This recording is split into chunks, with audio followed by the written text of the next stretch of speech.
Can you talk me through transfer listing yourself at Chelsea? Everything that went on around the saga and everything that went on around your move. I never transferred this myself. I've never done that. I think it was just a case of the club had plans. Knew I wanted to play. I could have stayed. I could have stayed at Chelsea and just been part, just a bit part. Just say I'm at Chelsea, but I want to play. Interesting. Want to play. So I never transferred. I'll put myself on the transfer list. But it was known that I wanted to play. I wanted to move. And Leeds come in. Chelsea accepted offer because it benefited them. I wanted to go and play, and I liked what Leeds was doing at the time. They had all young players, all young English. The dressing room resembled something I was used to, so it's what I wanted to do. So I remember Chelsea, in their way of thinking, they had Frank Leboeuf, Marcel was like the established two. They had young JT coming through, and they're looking at JT. There's like maybe 4 or 5 years between me and JT. Maybe looking at potential we can do, thinking, well, we can keep him like a season, watching the two, give him little bits of games, and let his progress grow. And he's not going to be that as frustrated and give us the earache like Dubes. And it paid off. He done all right, didn't he? Right. I want to just touch on JT a little bit. When was you first aware of him as a defender? Because am I right in thinking he played central midfield first of all for Chelsea? Only in the youth team. When he used to train with the first team of the youth team player, he played defence. So yeah, it was when he used to train, he was like obviously trying to establish himself because he'd come with a t-shirt like this. It'd be freezing cold. Have a t-shirt on, no skins or nothing, just t-shirt training. Everyone's going, right, this kid's kind of crazy. He began full in challenges and trying to win the ball, and some people say, hey, calm down, like that was his way, maybe establish himself. Good player, didn't get panicked, held his own, wouldn't think, oh my God, so you're thinking good player. I'm not going to sit here and say I saw what was going to happen down the line. That's down to JT in improving himself, getting better, wanting to learn his craft. That's down to him, learning off of Marcel, putting it in place. So that what you see of JT is JT's work. What I saw, most people saw at the beginning was like a good defender, like really good. Could he play? Yeah, he could. Would he go on to be maybe possibly one of the best centre-backs in Premier League history? You wouldn't have saw that from his training. He wasn't standing out that much. Oh my God, get him in now. You thought, good player, can hold his own, especially at a young age. Interesting. Out of all the great Premier League strikers you've played against at Chelsea, and you've played against some great strike forces, as we've mentioned, who did you least relish playing against for whatever reason? I know you're going to have good days against players and bad days, but was there someone you thought you knew that game was coming in 4 or 5 weeks, a pairing or a striker in particular? If I'm honest, I didn't look and think, man, I never did that to anyone. There were tough games, there's tough games, but I never sighed. I'll never forget that when I was younger, there was people used to tell me about Mick Hartford. Mick Hartford at Chelsea. They'd say to me, when you play against him, the night before games, he used to sit there on a Friday night with his elbows in 2 jars of vinegar, toughening them up, for the really.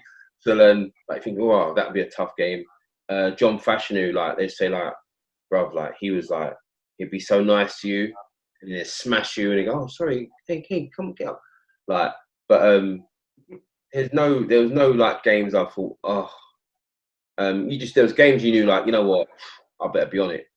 But I used to look forward to all games, especially the top ones, the tough ones, the Alan Shearers, Thierry Henry's, the Ian Wrights, all them games. I used to love them, thinking, yes, that's what you want to be there, to how good am I? Do you know what I mean? Let's see, how good am I? But there wasn't one game that I thought, oh, or one player or one strike force that I didn't. I mean, no, I couldn't think back to even now. Any player, but it might be ground. You think, ugh, I don't want to go there. Like, as far as it was horrible, it was cold. It was like whatever it was. That was maybe later on in their career, but there was no one I looked or strike. I think, oh man, no, you're already beaten if you think that. What was your personal highlight from your time at Chelsea? What memories and moments do you cherish as a man and as a player when you look back on your time at the club?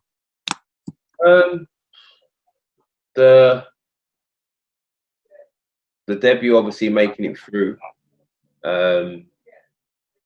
You know, now when I see my former teammates and the love and respect they give me now, lets me know that they respected my game back then. Game wise, I'll tell you a story about that. Here's a highlight, I'd say. Cup Winners' Cup final. 2 weeks before, I get diagnosed with Bell's palsy. I don't know if you know what Bell's palsy is. So Bell's palsy is when the side of your face collapses, and I had it 22 years later. I've only just got over it again. So it's when your face collapses and you lose all the muscle in your face. So your face is like this. That's how it is, right? Yeah. So 21, 22, I get diagnosed with Bell's palsy in the build up to this Cup Winners' Cup final. So I'm like, oh my God, like, man, biggest game of my life. So a couple weeks before, I miss out, trying to fight. There was no massive readings on it. It was a bit of an unknown thing. Everyone just related it as a mini stroke.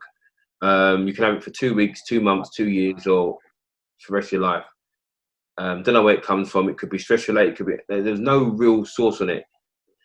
So Cup final comes up, and I'm starting, but I'm starting with Bell's palsy. So I can't talk. So in playing the game, talk. I'm like having to hold my mouth like this, just so I can get the movement here, so I can hold my mouth like this. And remember, I had a second bout 2 weeks ago. Like it was like my face was like that. So I'm playing a game, trying to concentrate. The biggest game of my career, biggest game of my life. Trying to concentrate at the same time. I've got this massive distraction of I'm like so I'm talking so I'm playing a game. You forget yourself. Come left. Like so, for me to get through that, win the game, play well, not let anyone down, was massive achievement for me. And you know, I look now. I've got three winners' medals downstairs, 3 cup finals, no goals conceded, 3 wins. You know, so there's little things for me to be part of Chelsea history. You know, the club's grown and magnified itself, but to be part of its history, to be part of another level that established the club to where it is a big thing for me. Yeah, there's little small like instance where, you know, the goal at Old Trafford's a nice thing to highlight. But playing the game with Bell's palsy was massive. And just to be part of Chelsea history, to be renowned, you know, when the club looks back, that team sheet, I'm there. So that's a massive part for me. I want to talk a little bit about your move to Leeds. £4.5 million, massive deal at the time, huge signing for Leeds, joining the likes of Lucas Radebe, Jonathan Woodgate, Rio Ferdinand, Dominic Matteo. Real team of young talent, an emerging team of potential future stars. Can you talk to me about the move, about everything behind it, and how it sort of manifested for you? So, you know, when my agent said Leeds were interested, I was like, yeah, I want to go to Leeds. I want to join Leeds. Like, they just finished 4th behind us in the Premier League, which they just missed out on Europe Champions League this season. I joined. So, you know, I looked at the dressing room. It reminded me of like my youth team dressing room. Young, English players. Everyone wanted to do well. So when I signed, you know, there was Woody and Lucas, Rob Molinar, and myself. So I remember signing, and David O'Leary saying, "You're not guaranteed to start," you know. And I said, "Well, I'm not worried about that. I'm just worried about as long as it's done fairly. If you're playing well, you play." He goes, "Of course, that's how I manage." I went, "Fine then." Because at Chelsea, at the end of it, I didn't think it was that. Frank LeBoeuf was playing shit, and he still played. So that's why part of the reason I thought, no, I'm not going to break that. So when David O'Leary said that, I thought, yeah, I'll play. So that was part of it. Went up to Leeds. You know, never been that far north before. So I went up there, stayed at Alton Hall. They'd just signed Michael Bridges. I knew for under-21s. He was there with me. So it was like nice training. It was just different. Again, had an array of talent. Every day was a test. Every day was like match tempo matches. So everything was like good. Went on pre-season and started doing really, really well. Like established myself like, oh my God, like we've signed a player here. I was getting man of the match in the pre-season games. We come back and remember David O'Leary saying, "Listen, I'll be honest with you, just for how well those two done for me last year, I'm going to start them." It's a bit like, but thought fair enough. I mean, Luke had done the same for me in the Super Cup. He said, "What you done for me last year, I'm going to start you ahead of Marcel. I'm going to play Marcel in midfield." So I kind of understand where he was coming from. I'd like reap the benefits of that, like in the season before.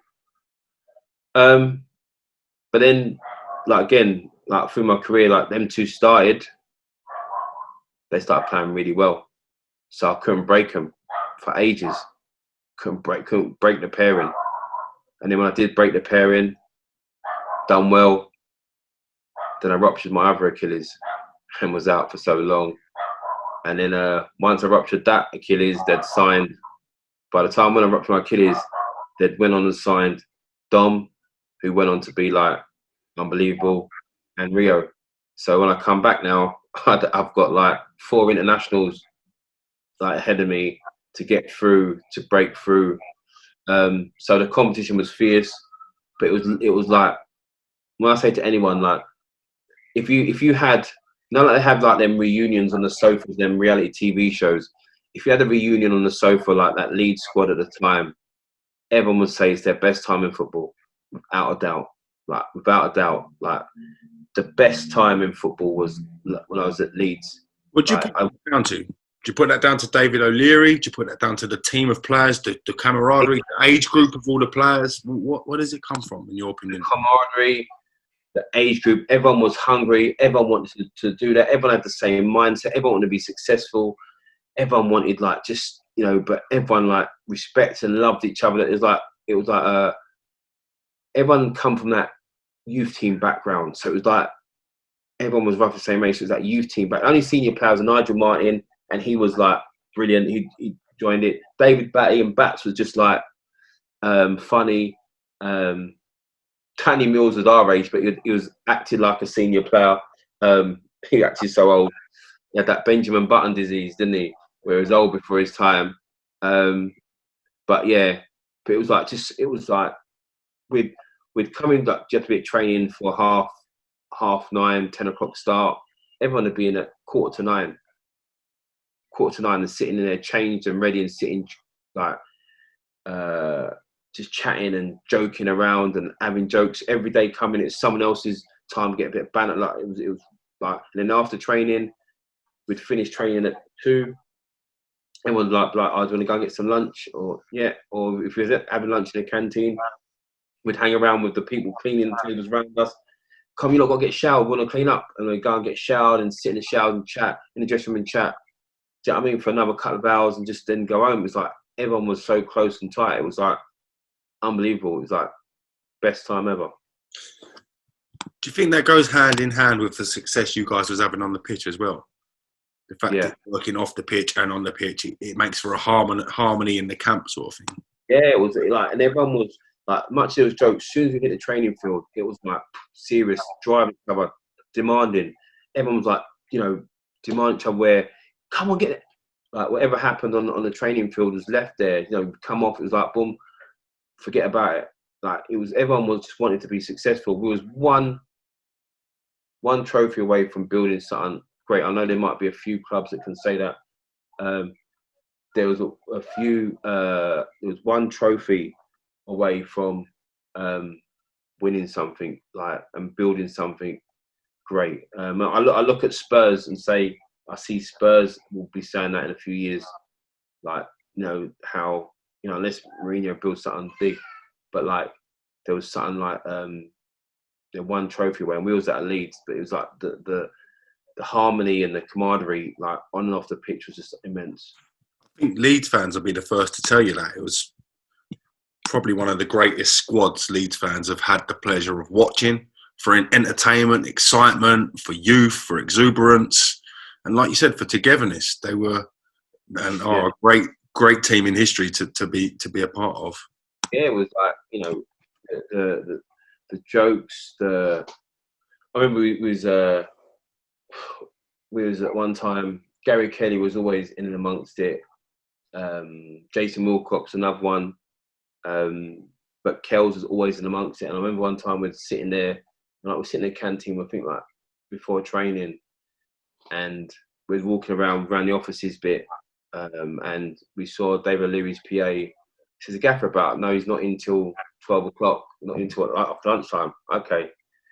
So I remember Kells was like, all right, listen, I think it was me, Gary Kelly, Robbie Keane, Stephen McPhail, Ian Hart, Jonathan Woodgate, I think Bats and Dave Batty.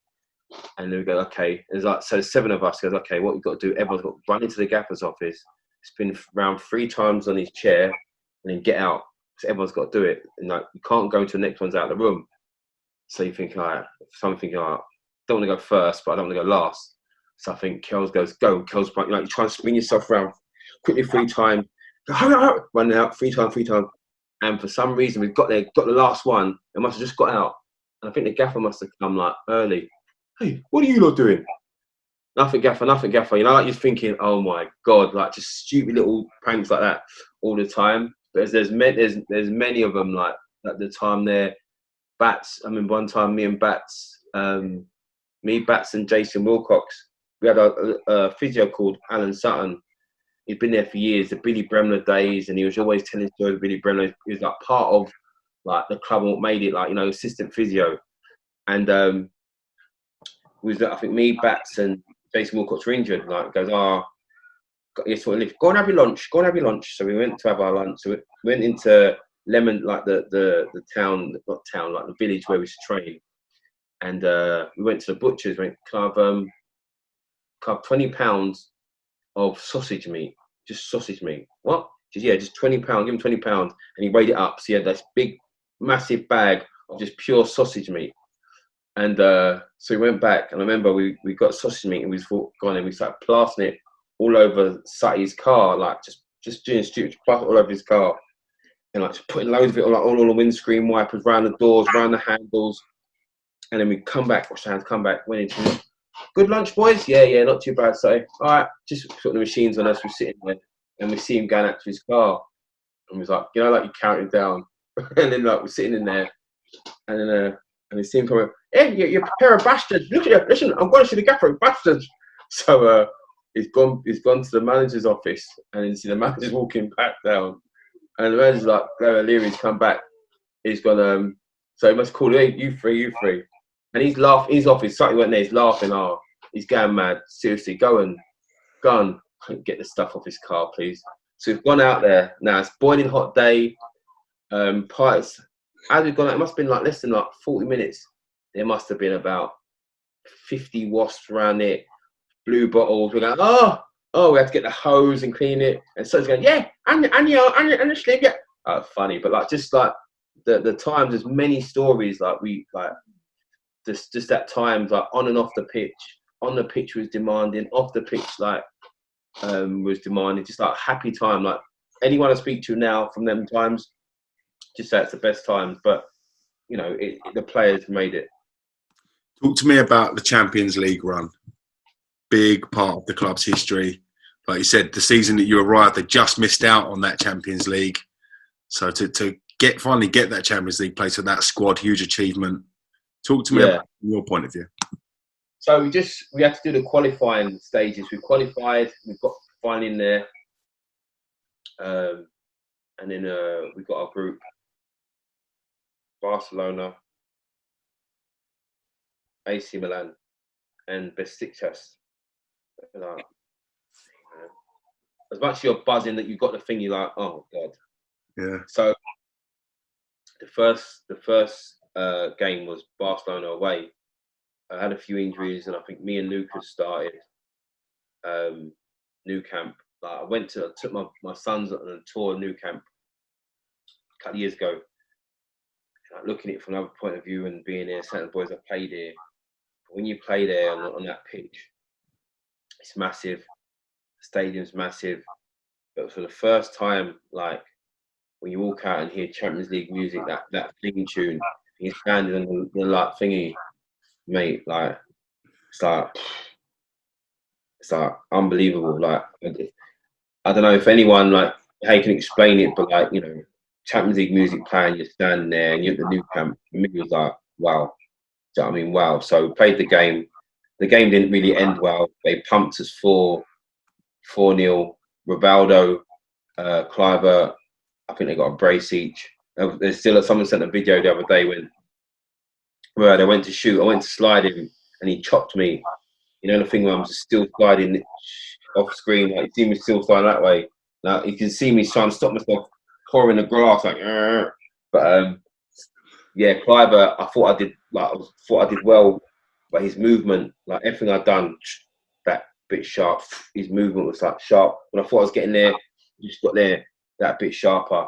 So we got pumped 4-0 in the dressing room. It was flat. I mean, Lucas went off injured as well. And you're thinking, boy, and everyone's like, you know, we're going to be the whipping boys of the group. So, you know, I remember sitting in the dressing room thinking, it's a different level, this boy. Like, wow. Mm.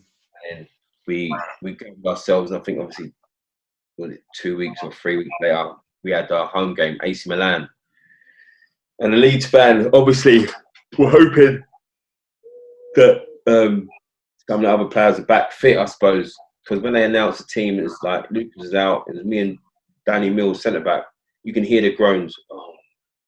But for me, it's like cool. Like me and Danny, we were getting away. Like, come on now. And they had Bierhoff and Shevchenko. We were like the two hottest strike partnership at the time. Shevchenko was a European killer. AC Milan were like giant. We've just coming back of a 4-0 pumping the Nou Camp going against another European giant. I remember in the tunnel, I was standing like, I used to always like put my shirt on just in the tunnel, just before I go out, have it there, put on the tunnel. I remember standing there like, I didn't used to smile at no one. Like, that's not a thing I was smiling for, like smiling at no one. Even if you're my friend, like, we were smiling for, might give you a little nod, yeah, cool. And I'll never forget that standing there and we're like there in the tunnel. I always like to come out after the goalkeeper. So I'm standing there like game face on, just like going through the game in my head, like, and I see like Maldini's at the front, like looked at me, like they looked up, like, hey Deuce, Maldini knows me, bro. Okay, cool. Like, they were trying to keep my game face on. Like, I'm in my head, I'm going, Maldini knows me, bro. Like, yeah. So I'm like, what? So give me a little boost. So went out, and obviously like it was made for us because like European night games are unbelievable. Like Stamford Bridge, Ellen Road are unbelievable. So it was like night game, floodlights on. Then the rain started coming down. You're playing your rain-drenched shirt. Like it helped us. Like this is our sort of thing. Didn't help them. Everything they did, stop. Shevchenko trying it, not today. Bierhoff trying it, not today. Me and Danny Mills like clean up anything there. Like and then, you know, be first thinking we're going to hold them to a draw. And then Bo's shot, Dida spilled his net, we beat him 1-0. Again, I'll say to this day, like the best game I've ever played in. like for me, personal game. Like maybe because against the odds, the striker was playing against, the team was playing against, the game. But yeah, it's the best for all things. Like, say 1-1-0. So I'm on fire, like thinking, yeah, I'm like, feel good, form good. Play the next game against Derby. Is it Pride Park, their new ground? Yeah. Yeah, Pride Park. And rupture my Achilles. So I do I did the left one at Chelsea, did the right one at Leeds. Rupture my Achilles, so I'm out. And then that's me done. So in that time as well, they go on a magnificent run. Rio's fit and he comes in, steps in. Dom as well. Dom gets back fit. They go and get a draw at the San Siro. I think they draw Barcelona at Ellen Road, beat Besiktas home and away, and I think we go through and AC Milan go out. And then obviously get to the semi-final against a good Valencia team. Like they were good. Mendieta, Yeah. all those guys. Nice, yeah, tasty. Good team. Yeah, so then that's where the dream got to, like crazy. I would like to ask you a little bit about the off the pitch stuff and the court case and this and that. I completely understand if you don't want to talk about it, but I just think because of your story, it is quite relevant to what went on and after the pitch and stuff. Are you happy to touch on it a little bit? Yeah, we can talk. Yeah, it's fine. Yeah. So obviously, so when I joined Leeds, my best friend at the club is Willie. We hit it off like a joke, even though we're in the same position, doesn't interfere with what we're doing. If he's playing, I'm not, doesn't interfere with our relationship. Do you know what I mean? Look to better each other. We're best friends, like hang out with each other. He stays in me, stays in me. So there was one night I'm in the reserves, and he says some of the team are going out at Majestic's nightclub, the big nightclub in Leeds. So I said, cool, got reserve game. I think it was a Tuesday night. So Tuesday night was a good night. So after my reserve game, I'll get ready and I'll come meetings. So I had a reserve game. I think there's out that night, Michael Bridgie, Harry Kuehl, Lee Bowyer, Woody, Steve McPhail. And I play reserve. So I go home, get changed, and I drive into town. Didn't get a taxi, drive into town. I just drive into town. And so I go and meet them, the boys. So some of them have been out early. It's a bit steaming. Woody and his mates from Middlesbrough are out. I think this time, Bridgie, H, Steve McPhail, they think we're going home. So they go and get a car home. Woody and his mates end up leaving. So I follow them outside with Bo, whatever. Follow outside Bo with Woody. As they come outside, there's a little fracas outside. They go across the road. They end up in a chasing these people down the road. 10 minutes later, see him coming back. Get in my car, taken to my house. Went to go to their hotel, but it's blocked off. Taken to my house. Stayed there for a little bit. Then taken back to the hotel, and that's that. So then, obviously, I know there's been a fight. So the next few days, police have come to the training ground. So okay, the police come. They want to know. The club was saying that the police want to talk to everyone that was out that night. Got to go to the club's solicitors. Okay, so I'm saying to Woody, like, I've got to go down there. What do you want me to say? Like, do you want me to say you came back to mine? I know it's been a fight. I'm saying, do you want me to say you came back to mine? Or just say what you want. Say you came back to mine. Just don't mention so-and-so. The guy's been in a fight with us. Okay. So I go down to the police station thinking, you know, thinking it's like school, going and teacher. No, we weren't there, miss. Okay, no worries, see you later.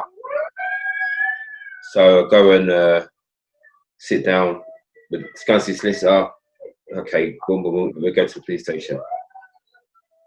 So I go to the police station. Remember, I'm telling you now, only time I sit inside of an interview room was when I used to watch The Bill on a Monday or Wednesday night on ITV. Not been arrested, so it's not my thing. So I go and sit down, yeah, boom, table. Yeah, we're here to interview Michael Duberry. Okay. Start asking me some questions. Nice, it's going, yep, done this, was out, reserve game, blah, blah, blah. Then what did you do? Did this, this. Then what did you do? Oh, we did this. Okay, then what did you do?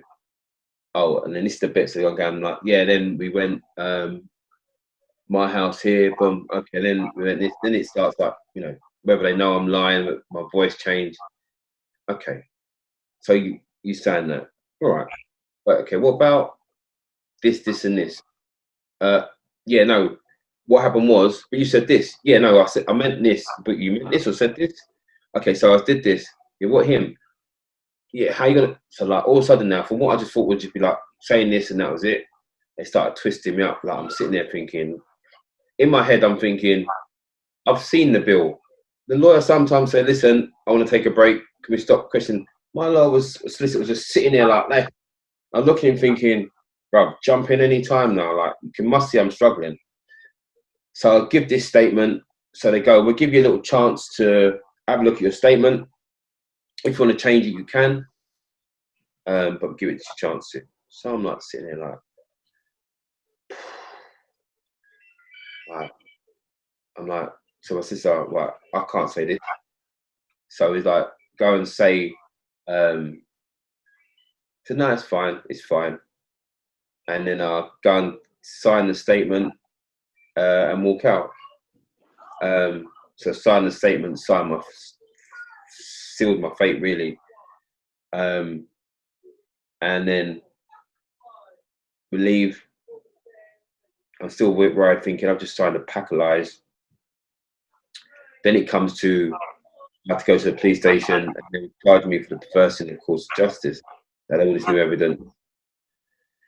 I was going to court. I'm like, so I remember I had to change solicitors because the solicitors I had now, the club appointed new ones. They've been heard in the lounge, the director's lounge, saying bad stuff about me, how they're gonna fuck me over and all this sort of stuff, all this sort of crazy stuff. Like, I'm like, wow. So go to court. Going to court, I get a new barrister. Her name was Claire Montgomery. Short lady, sturdy, very to the point, very like massive, like in like the English law now. Helped write a lot of the law books you see now. So I remember she's sitting there. Goes, okay, Michael, we're gonna have to go to court. You're much gonna have to understand. You're gonna definitely have to take the stand if you want to defend yourself and get yourself out of this. But what am I looking at? Like, you know, first in the course of justice. You're looking at, I'd say, 18 to 36 months prison time. I went, what? I ain't done nothing. 18 to 36 months prison time, first in the course of justice. Somebody goes, prison? Yes, you could go to prison. Like, they find you first. But I ain't done anything. Well, forget about that. Now let's work out what we're going to do. So, in essence, we started trying to get together and saying my case about, you know, I had to actually tell the truth. But it made me feel uncomfortable because telling the truth meant putting my teammate and best friend in a position that could actually put him in prison. You know, playground rules, no one wants to be telltale grass, it's just one of them things. But it's, you know, they're telling me you're not grassing anyone, you're just telling the truth. It's like that's a mindset for people on the other side of the law, grass and telltale, not doing anything. So build up to going to court. We had like 2-3 weeks building up. Then we had to go to court. So we stayed up in Hull Hotel where we could be with the solicitors all the time and away from the distractions. So I remember the first few weeks was in the dock, and there was like the 6 defendees, Woody, Woody's 3 friends.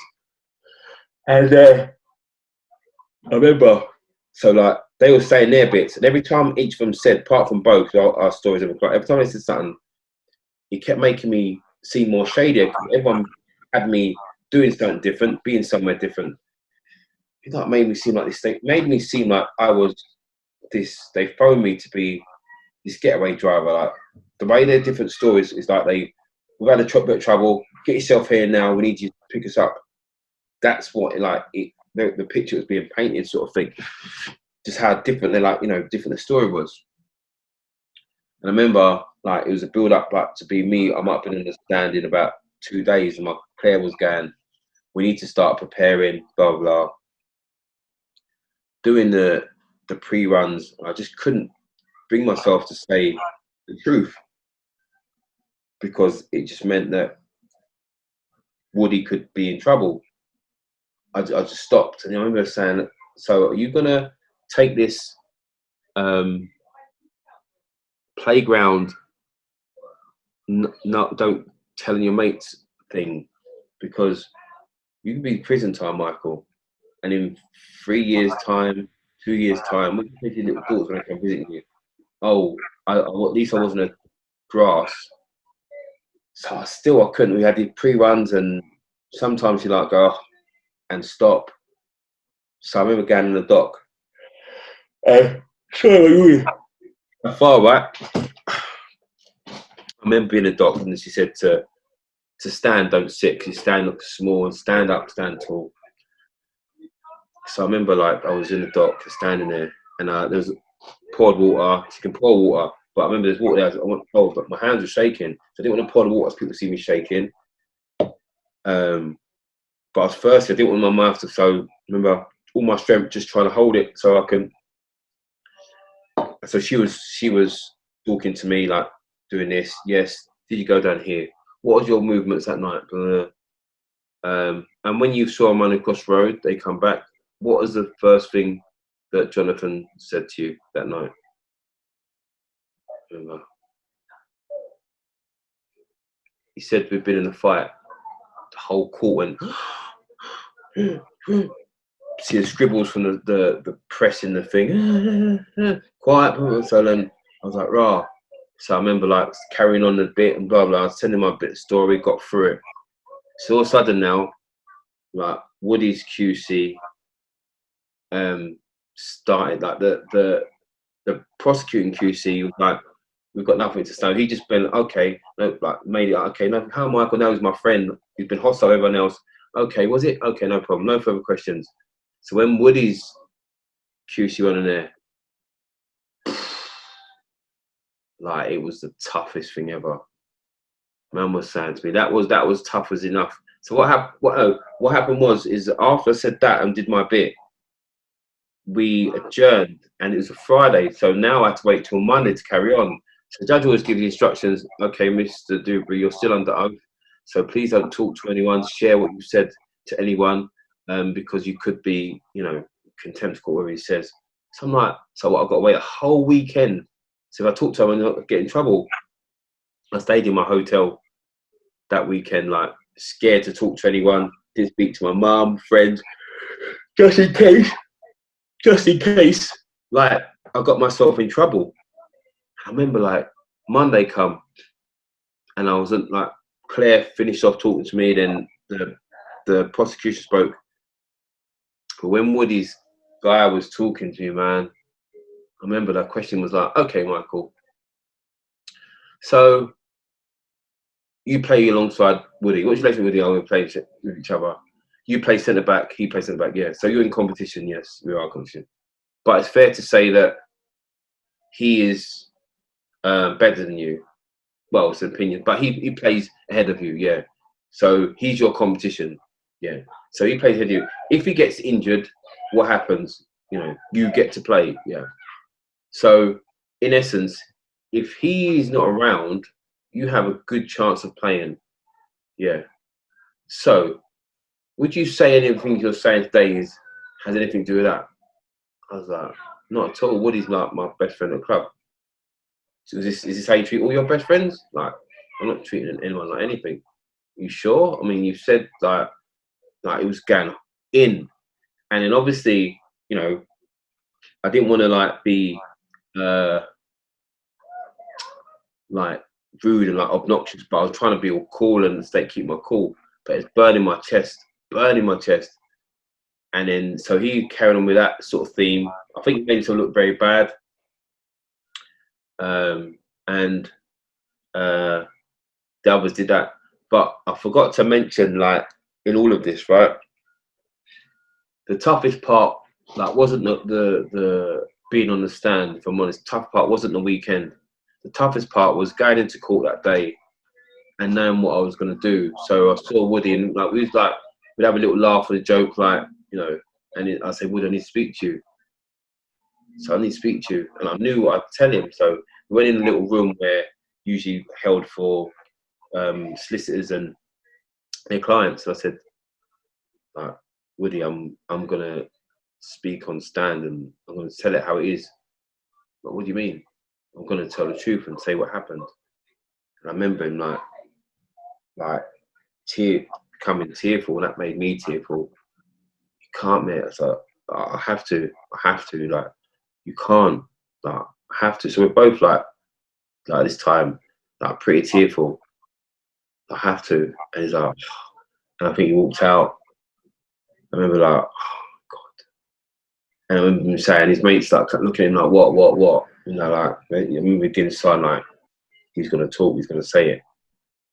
And I remember when they called me out and I was walked past him, and then where the dock was in line where he was sat.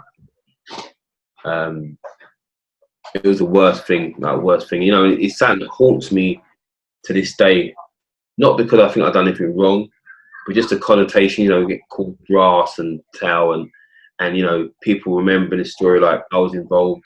Wasn't involved in anything. All I did was give my friend a lift back to the hotel. The worst thing I did was trying to cover up for him and his story rather than at the beginning. It's an uncomfortable. I'm more comfortable telling the story now. Before I was like scared of legal implications, this and that. You know, I've had offers to do book. I've had offers to do a little 3-part, 4-part documentary and have my bit in there. It's not for me. Like, it's an unfortunate incident. Was it a racial crime? No, wasn't racial at all. The young man that was assaulted started the trouble, and it was no way racially. There's no racial incentive. But yeah, the incident haunts me. It's not something I like. People ask me now more about it. You know, what do I take from it? Be honest at the beginning.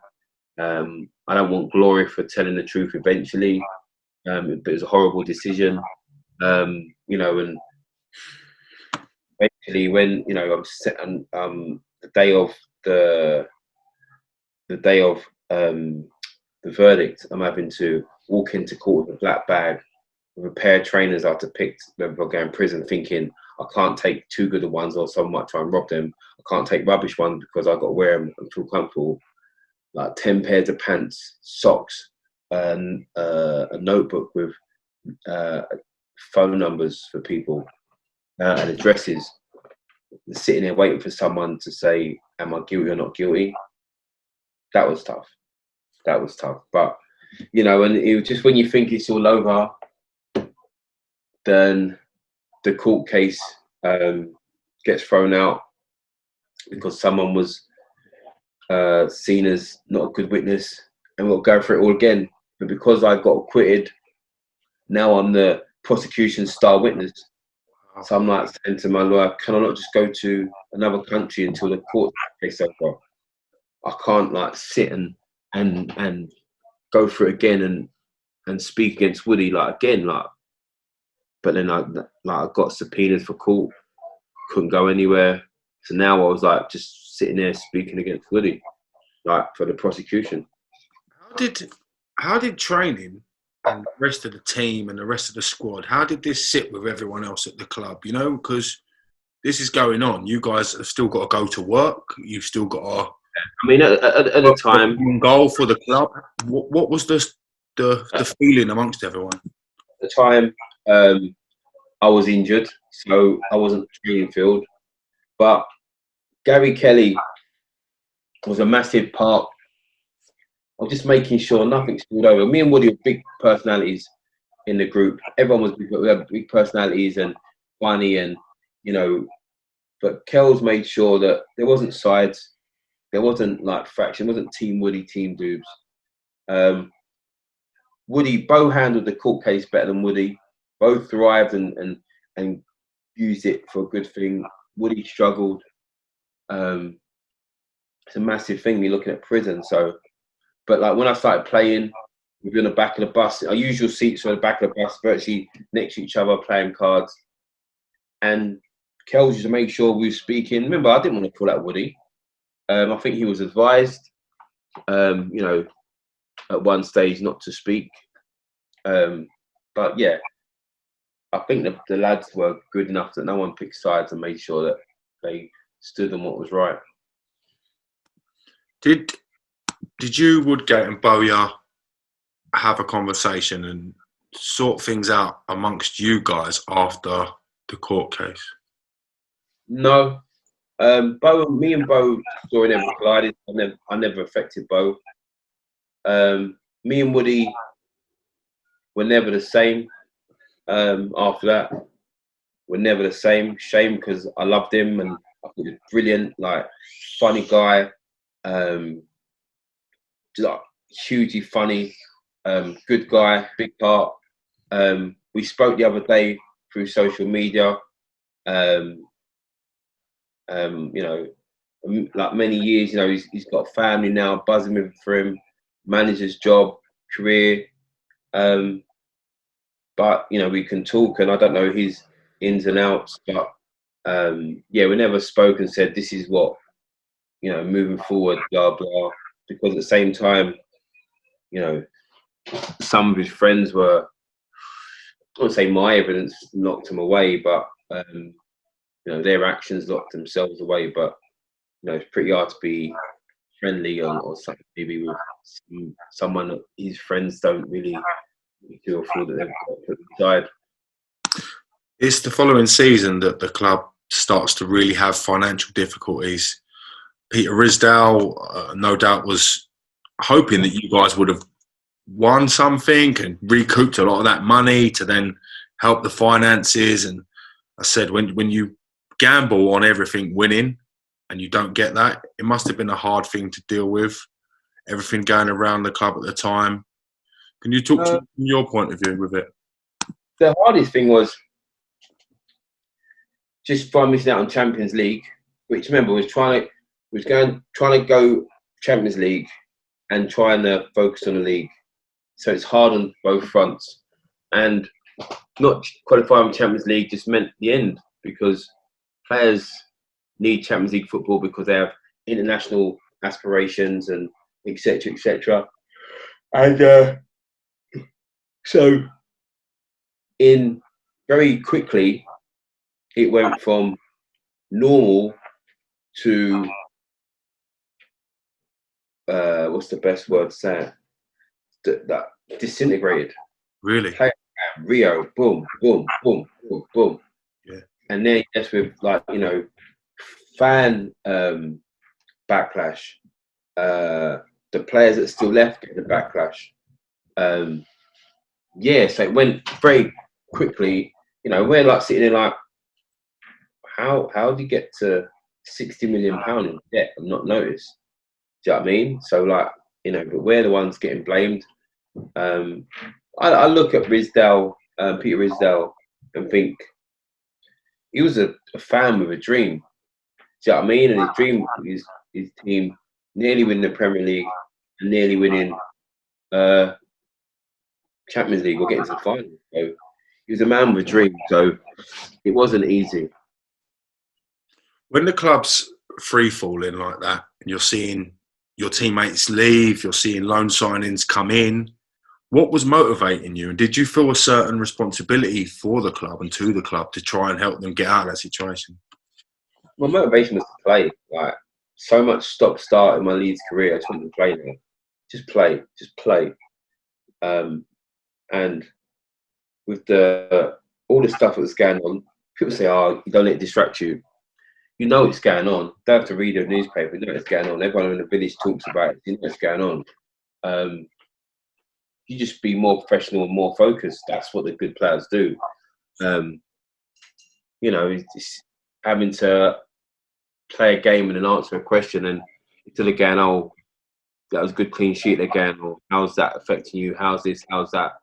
That is the one that, you know, becomes like,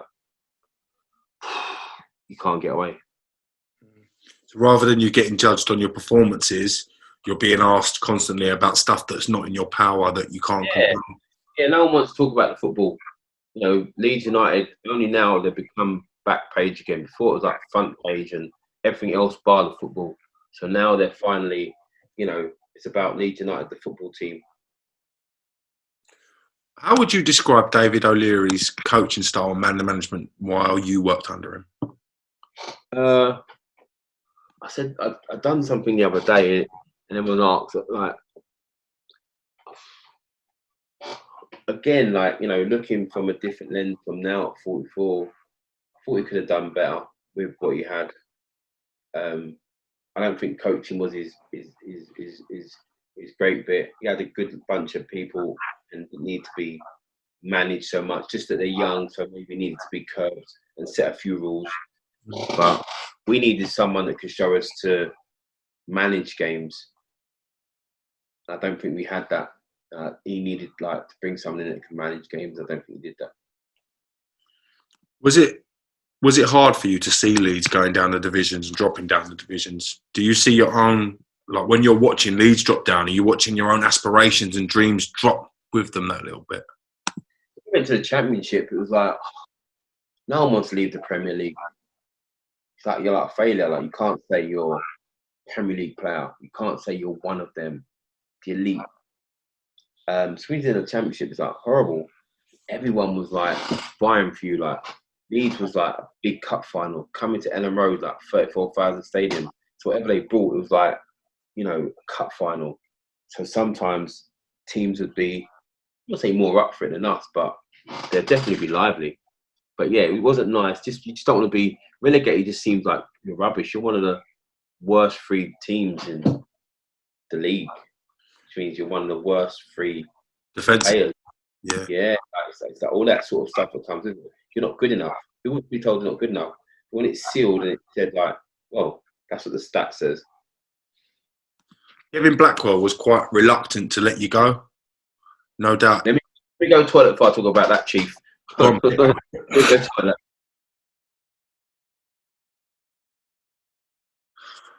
I'm guessing there was quite a reluctancy from Kevin Blackwell to let you go. No doubt he's got aspirations to get the team back into the Premier League and try to stop the fire sale of players. What was your relationship like with Kevin Blackwell? I don't think it was Kevin Blackwell reluctant to let me go because he wanted to keep the players there.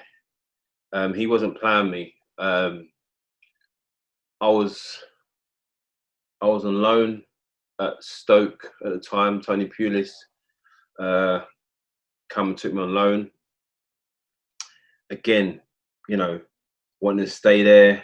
I thought my time was up at Leeds, wasn't playing. He'd brought Clark Carlisle in. Clarky was playing. Butts was captain, was playing. He'd sometimes play Sean Gregan there. Everyone but me. I mean, he brought me back from Stoke and played me at Birmingham. I come back and got injured. His treatment of me was just like disgusting. And I've never, and to be fair, I've had many opportunities, interviews talking about Kevin Blackwell. I've never hammered him. I've never really spoke on him. I've never really mentioned his name. I just, you know, when I talk about someone who's negative, I don't really mention his name. I don't like try to glorify him. You know, but his treatment of me was. Remember, I'm not a bad egg. Anyone that's played me, I'm not a bad egg. Like, I'm not someone who's disruptive in the change room. I'm a big personality, but I'm not disruptive. But you know, he had this thing. I remember when he was Peter Reid's assistant, and then he just had this thing when he come in. It was like where we had this perception of the Premier League player because he's been out, he's never been in that environment before. What they should be, how they should act. It's very much like this. And when he come in, he was dismissive, and I'll never forget this.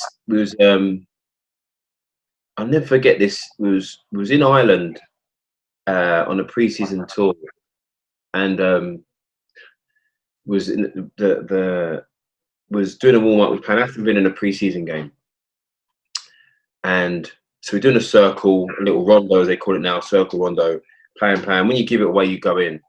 So plan. Someone give it away. He's gone. Dude's in. Going in for. I'm not in. Just get in.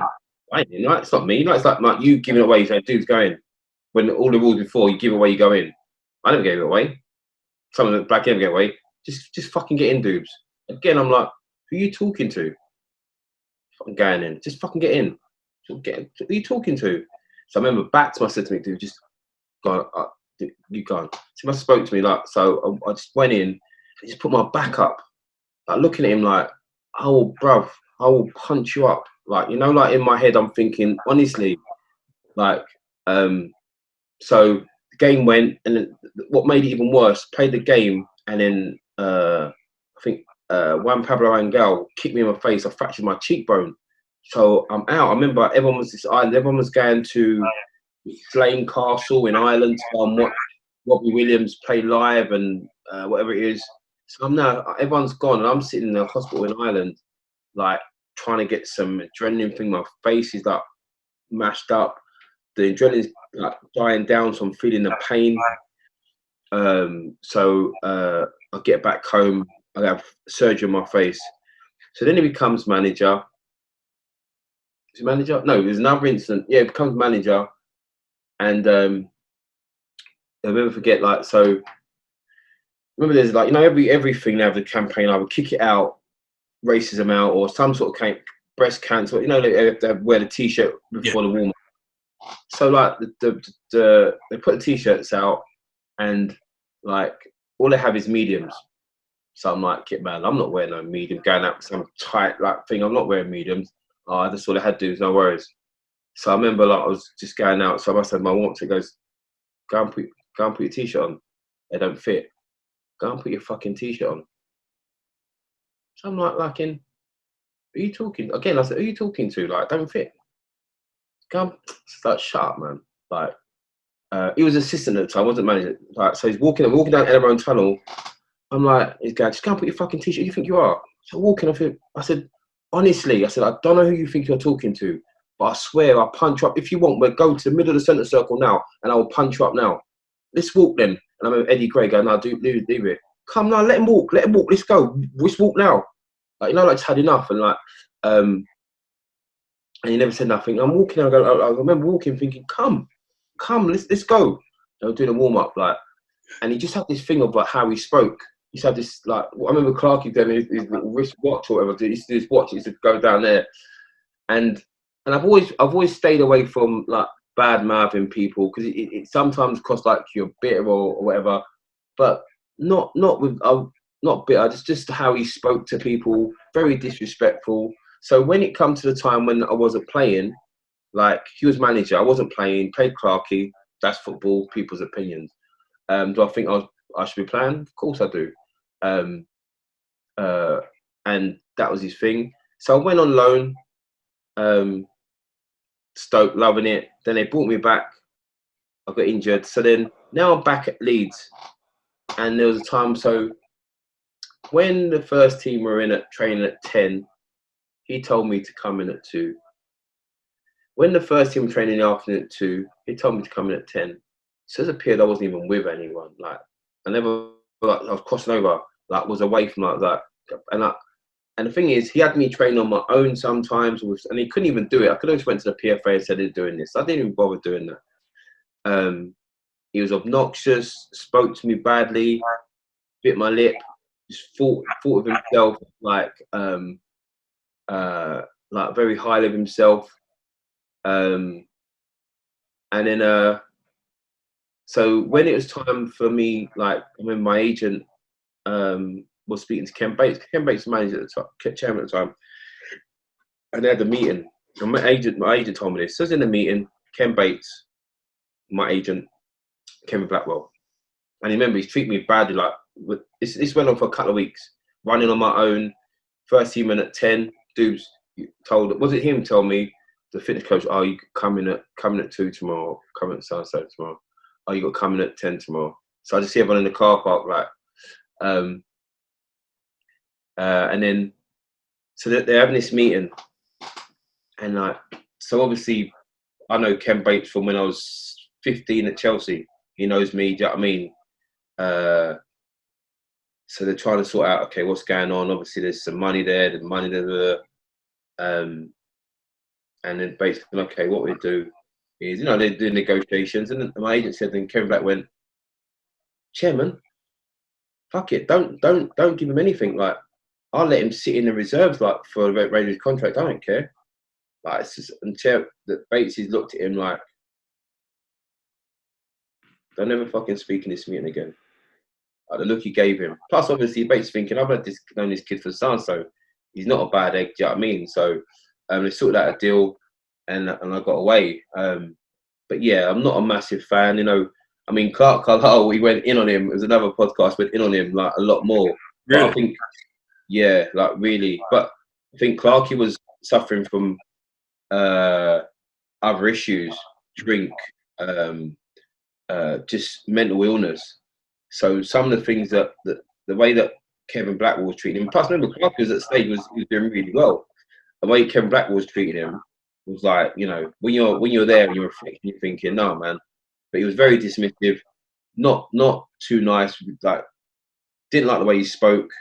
If I saw him tomorrow, I would just ignore him rather than try and do anything or say anything. Like, do you know what I mean? I'm not trying to use this platform to badmouth. I think there's enough players that played with him to have form their own opinions. People that know him, people that work for him. He might be at a club that has an affiliation. They might be think he's great, but no, he's not great at all. Bit of a, I can't think of a polite word to say to him, but yeah, not my cup of tea. And so he never didn't want to sell me because he thought, oh, we need to keep our best player, so I want to push. It was purely out of spite that he didn't want to sell. And eventually it was out of his hands anyway, and Leeds, done for me, it was right and sell me. And to be fair, with Leeds scenario, I don't know if you're aware, I'll tell the story now. There was a time in between after the court case, Peter Risdale went. There was a lot of changing of like the boardroom, and there was people come in, and I'll start with saying allegedly because he just covers me apparently because it's in the paper and there's nothing proved. But there was there was a group, whatever. The guy was chairman at the time, him and his dad, and it come out in the paper. It was a Sunday Mirror article, come out in the paper that allegedly, as I say, that they had a plan to get me off the wage bill. And what it was is during the pre-match dinners, I think it was a Friday night, we used to go to a hotel and have dinner with the team. They would wait when I was having dinner. They'd plant someone in part of the catering staff and wait to have my dinner. And so when they're going, like, pasta, would you like some Parmesan cheese, sir? Parmesan cheese. So instead of it being Parmesan cheese, it'd be like, Parmesan cheese with sprinkles of cocaine in there. So sprinkle this over my dinner. I'd eat this. So then when they come, we're going to do random drug tests on the Monday at the club. And when I do the drug test, I fail, broke one of the laws of obviously contract doing Class A drug, whatever it is. Then they can terminate my contract and get me off the wage bill. This was a genuine concern of yours. This was a real issue that it had been alleged in the newspaper, and you had definitely thought about this.